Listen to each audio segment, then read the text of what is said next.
Hey everybody, this is Zach McKenzie with Outsmart Magazine, and we are joined today by Matt Rogers, whose Showtime special, Matt Rogers, Have You Heard of Christmas, is streaming now. Matt, let's go ahead and just jump right in. Where did the idea for this Christmas special come from, and was it like a childhood dream fulfilled? I think that one day it was like 2017, and really just as a comic in New York, I was just looking for any new show to put up. And I was watching an interview with Mariah Carey, as I am wont to do. And she was definitely gearing up for the Christmas season.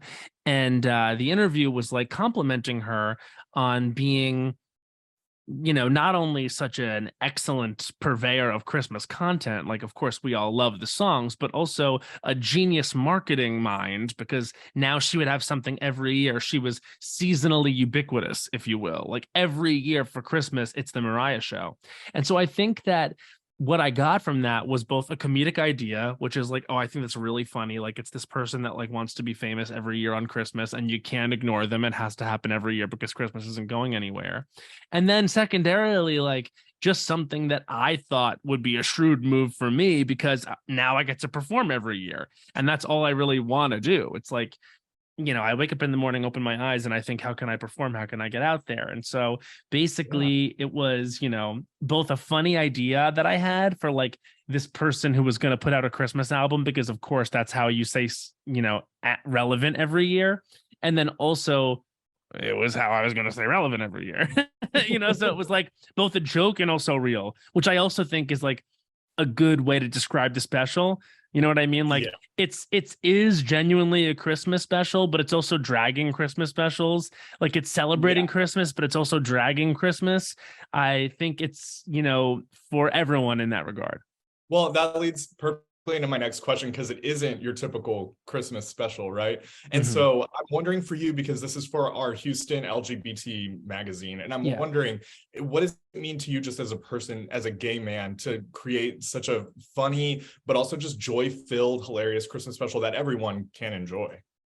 Well, I always feel like with Christmas, it's so inescapable, but also the roots of it are in Catholicism, right? Obviously, and like they're very Christian. We could say that Christmas is Christian culture, and that's a rule of culture.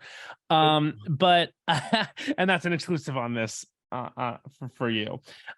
So there should be an opportunity for us to like take back our role in it. You know what I mean? Just because it is so inescapable, like everyone in the world has to experience Christmas because the culture just makes it such a thing. It feels like even if you don't actually celebrate it or are not of a religion that celebrates Christmas, like you kind of have to deal with it. You can't go anywhere and like escape it. So for queer people who may not necessarily be comfortable with the religious aspect of it, but appreciate the cultural aspect of it, or maybe always wanted to embrace it more, but feel like there's an ick factor about it, I wanted to create something that sort of like made it fun for us. You know what I mean? Like I can't help but be who I am. I did not set out to make a gay Christmas special. I set out to make a Christmas special that represented me and my point of view. I will always be queer. I always have been. It is a part of my comedy. It's a part of my identity. So when I do anything from my perspective, it's going to be drenched in that. And I'm happy about that. And Yeah. so when I make a Christmas special, it's of course going to be a queer Christmas special. I don't care to market it like that Right. because, I think that I don't want to make anyone feel like this is the gay Christmas special that you will watch. And this is the one, because I don't think it should be the only one. I think that people should continue to, riff on and satirize and make fun of or celebrate Christmas from their perspectives, henceforth, however they want to. But for me, if I was doing a Christmas special, this is what it is. And like I said, it's equal parts celebrating it and dragging it because that's my perspective on the holiday as a queer person. Yeah. And it's so unique and inclusive and just also good. And so besides the obvious, right? Like talking about your inspirations for the songs and the different numbers that you have, thinking of the Grinch, the name checks from Rockefeller Center. What were some of your kind of inspirations going into this creative process? And I will say the Aaron Jackson and Josh Sharp take on Destiny's Child Girl was it's and not to give any spoilers away, but I don't think it does. But I mean, I just got to say that had me rolling. I was laughing so hard. Thank you. Well, that obviously was the inspiration for that. Sure. Girl by Destiny's Child was the inspiration. You know, for every song that I have in the special, it probably was inspired by me hearing a genre or type of song and wanting a song in the show like that. So what I try to do is, if I'm listening to something that I'm inspired by, I just try to think what is the genre here and what kind of comedic idea would match it. So for example, this is going to be a weird one, but for Lube for the Sleigh, I wanted like a disco song. I had just gotten back. I had been on vacation, and my friends were all listening to "Enough Is Enough" by Barbra Streisand and Donna Summer. And I loved the way it started out slow and lush, and then got up tempo. And I just thought, what's a funny word for like someone like Barbra Streisand to sing and belt out? And I thought lube was such a funny word for that. And I don't exactly know how I stumbled upon the idea of like, it's that the bag that Santa has all his gifts in is so tight that he needs to lube up the gifts so that they fit. But that is where my mind went. And I just matched that genre of song to that comedic idea and ended up with a song that now a lot of people are telling me is one of their favorites in the show. Yeah. But it is such a weird, long walk, you know, to be like, oh, of course, this idea where it's the looby gifts so they fit in the bag. Of course, that's a, you know, disco song. And of course, that's a, you know, reference to this old Barbra Streisand, Donna Summer duet. It, like, none of it makes sense. And yet for me, it perfectly makes sense. You know what I mean? Yeah. I literally just thought of myself doing the lube, and I was just like, I think that's funny. Just that sound would be funny. It's almost like a tantalizing call, you know? And I just thought, yeah, maybe like that disco moment of like the lushness, like in the Dreamgirls soundtrack, how they'll do the slow version of One Night Only and then the disco version of One Night Only. You know what I mean? Like, I think that's very intrinsic in the disco genre. And so in wanting to have a disco Christmas song, which is very in the tone of the show, because again, he is primarily trying to be a pop star and then secondarily like celebrating Christmas. I think he just wanted to show that he could do this versatile of a song in the show. And so in my pursuit of having every genre of song in the show, that's how that worked out. But it's like that with so many songs. I was inspired by For Every Christmas Eve, which is the Mrs. Claus song. I had just seen Hamilton, and I was inspired by the song Burn in Hamilton, which is, you know, Eliza Hamilton realizing that her husband's a lying, cheating bastard. Yeah. So then that became that song. And Yes, Girl by Destiny's Child for Also It's Christmas, which is my opening song, my single. It's like a club banger. I was listening to a lot of David Guetta and a lot of Zed, you know, so that type of thing. I really wanted like a Christmas pop dance single. And I thought that was the way to go with that. So it's a cross genre too. And it's like, I'm wondering, does that kind of translate over into your live shows? Like you have one coming up in Austin on December 21st, and which is very exciting, just down the road from us here in Houston. Yeah, emos.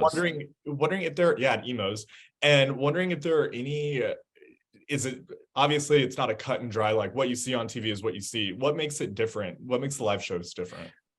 Well, obviously in the taped version, there's these sketches that frame the show. And you sort of understand this idea more when you watch the special on Showtime, that this is a documentation of me trying to become the Prince of Christmas and join Mariah Carey in the Christmas canon. As you know, as we all know, she's the Queen of Christmas. And I'm just really in a very craven sense trying to solidify myself as this, you know, thing that we're going to celebrate annually as part of the holiday, whereas on stage it's really just me doing the album. It's like a performance of the album, and I'm in the character the whole time. So something that I give the live audiences that have come to see the show is a couple of new songs. There's 2 or 3 or 4 actually that I don't do in this special, and what the special offers is the context and the sketches and the sort of extra production quality that you get in a taped special, whereas the live show is like a true live experience of the album being performed. Got it. And so I think a lot of people do kind of up to this point, like obviously me, a huge Las Culturistas fan. Thank you, Reader. Like, oh my God, Reader to the end.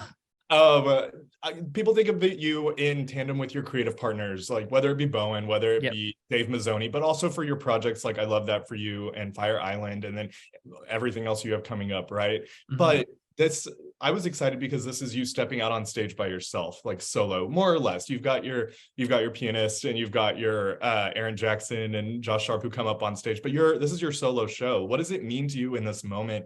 Just, I mean, obviously listening to your podcast and hearing you talk about the hustle from your days all the way back at Tisch, like, what does it mean to you?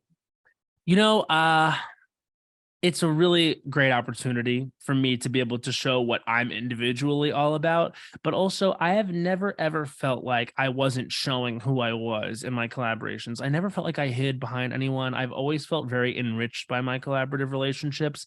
And I've always felt like my impact was heightened by the people that I've worked with. I think that something that, you know, Bowen and Dave and Henry Kapersky and Josh and Aaron and anyone that I work with, something that they all have in common is that they are truly giving of their talent and that they are not afraid to, you know, give and receive in terms of like the back and forth that is the creative process. You know what I mean? And I honestly think that yes, while this is my solo show and it did come from me, I am like the creative director and artistic director of this project, and I am performing it chiefly myself.